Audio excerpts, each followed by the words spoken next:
What is good, people? Welcome back to another video. Now, in today's video, you join me in my Mark 3 Golf interior because we're going to be talking about 5 interior modifications that's going to improve drivability, make the interior a better place to be, and it's not even expensive. So if you guys enjoy these videos, make sure to give it a like and subscribe. I'm muchly appreciated. I'm trying to hit 4K at the end of the year, so I'm sure you guys can help me out. This list is in random order, and I'm going to be starting off with the chrome trims. Now, there's 3 parts you can swap out to chrome replacements. The first one is the interior door handles. Very easy modification. All you have to do is pop off the door card, remove this trim here, it exposes 2 screws, one there and one there, then the whole door card can come off. Release it from all of the clips around the side, and then just unscrew this door pin. The door card should pop out and it will expose the door handle with like a plastic trim around it. All you need to do is release it from the latch. There is a little pin underneath, you will see it. All you need to do is pry it out, and then the whole thing slides forward and comes out. Easy swap for the chrome on, and it looks so much better. One thing I've noticed as well, when you're actually opening the door, it's heavier and it gives you a bit more feedback. It's a bit more robust, it's stronger, it looks so much better in my opinion. Dead easy swap. Rear door handles are exactly the same, so you've got no problems with fitment issues. Back door card comes off exactly the same, and it's the same to install. Job done.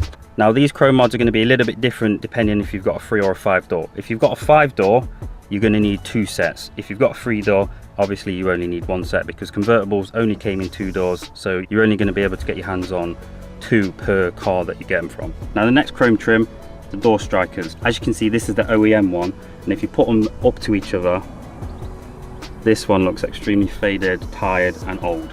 This one is roughly 25 years old, and I've just polished it, good to go. This is such an easy fix, it's unreal. All you need is a T45, I believe, to undo the OEM ones, and then put the new ones on using the chrome bolts as well.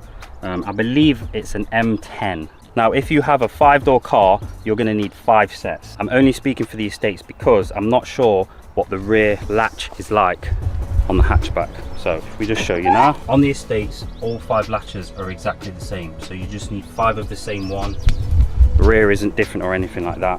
I'm not sure if the hatchbacks are any different, so you're just going to have to do your research, or even just pop the boot and visually check if the rear striker is the same as the door strikers themselves. Again, with the interior handles, you're going to need to buy a few sets to kind of make up one complete set. Because the estate is 5, you only get 2 in the cab air, you're going to need 3 sets to make up a full set. But once they're done, they look fantastic, and it's such an easy modification, it's unreal. Now, the final chrome trim can only be done on the 3 doors, which is this. So this is a seatbelt bracket for the front seatbelts. On the 5 doors, it's a little bit different because the seatbelt clips all the way into there. On the 3 doors, there is a bar that goes across just like this. It fits just like that, and the seatbelt kind of slots where the chrome is. All you need to do is remove this kick panel. There is 1 trim there, which is obviously missing on mine, and then you just pull the whole thing upwards, and then there's a 17mm socket going through where this would be, just like this, where the seatbelt is. And then on this side, there's an Allen key, which should be going through the carpet just here. Make sure you remove all that, swap it all over, job done. Make sure the bolts are tight because your seatbelt's on it, safety first. So the next modification, we're going to be talking about the headliner and everything that is at the top of the car. Most old cars suffer with sagging headliners. It's just where the foam has deteriorated, drop the headliner down, the fabric sits on top of your head, drops a load of foam everywhere, it gets messy, it's very annoying. It's not a great job to do, but once it's done, it completely transforms the look of your interior. I've done mine in purple velvet. It is a very Marmite colour, but I like it, and that's all that matters. The usual colour people opt for is black. Just makes the interior look a little bit more cozy, a bit more premium. I'm not going to show you how to completely wrap one, I'll just do it brief. So removing the headliner, take the foam off, wrap the new material on, put the glue on, job done, goes straight back up. Now, once you wrap the headliner, you're going to want everything else to match. That includes the grab handles, the sun visors, and the interior light. Now, we'll start off with the grab handles. I have painted my grab handles, not very well, admittedly, but they are a cheap modification to do. Makes everything on the headliner kind of match. I'd rather have a black faded grab handle than a white one that kind of just doesn't tie in. You can either paint them, or you can get one from a Passat B3, I believe. Not that common to get hold of, but they do exist, and you will get a set of 4, so that's a dead easy swap. It's hard to see because of the lighting, but there's 2 screws, one on either side of the grab handle. Remove it, put the new one on, job done. Don't know what to tell you, it's dead easy. So this is a black grab handle. Every Mark 3 Golf convertible and 3.5 convertible had black sun visors. There's 1 screw on one side and 2 on the other side that just holds the clip in. Pop out, dead easy. It's worth noting as well, they also come in two variations. So you can get black sun visors, and you can also get ones that illuminate. So when you open the blind, there's two lights that flash open.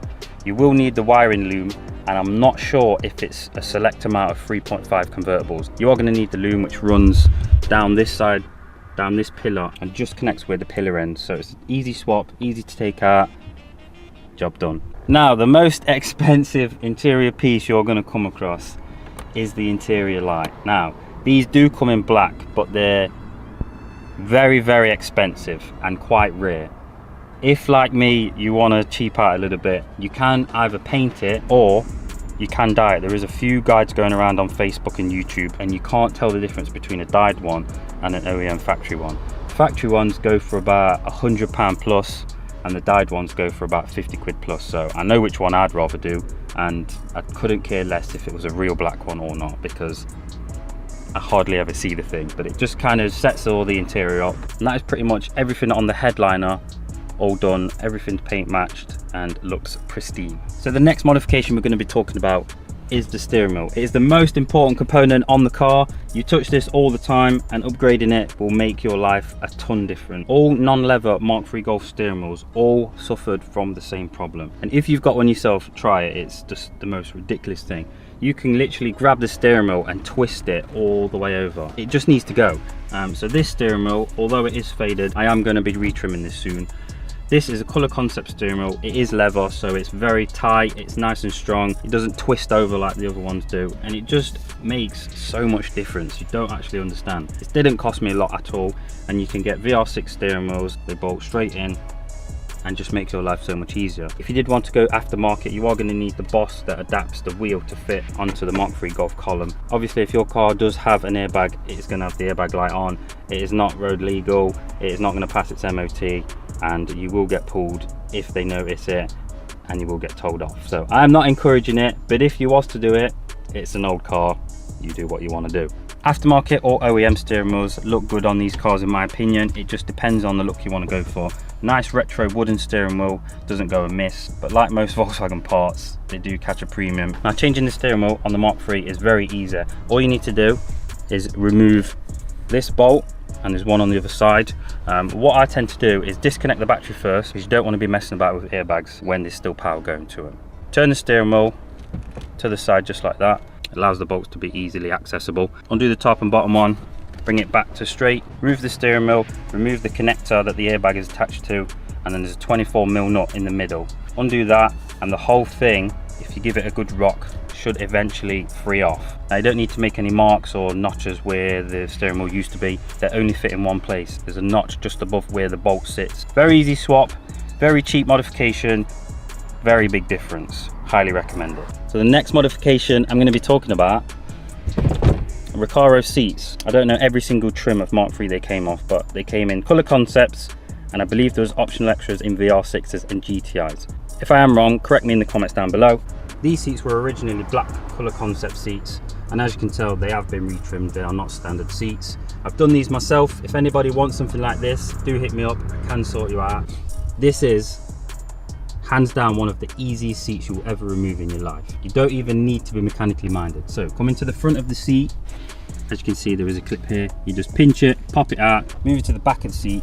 You can see this trim here. There is one on this side, and then there's an end cap just there on the other side. Make sure these are out, because you will snap this, because you need to roll the seat all the way back.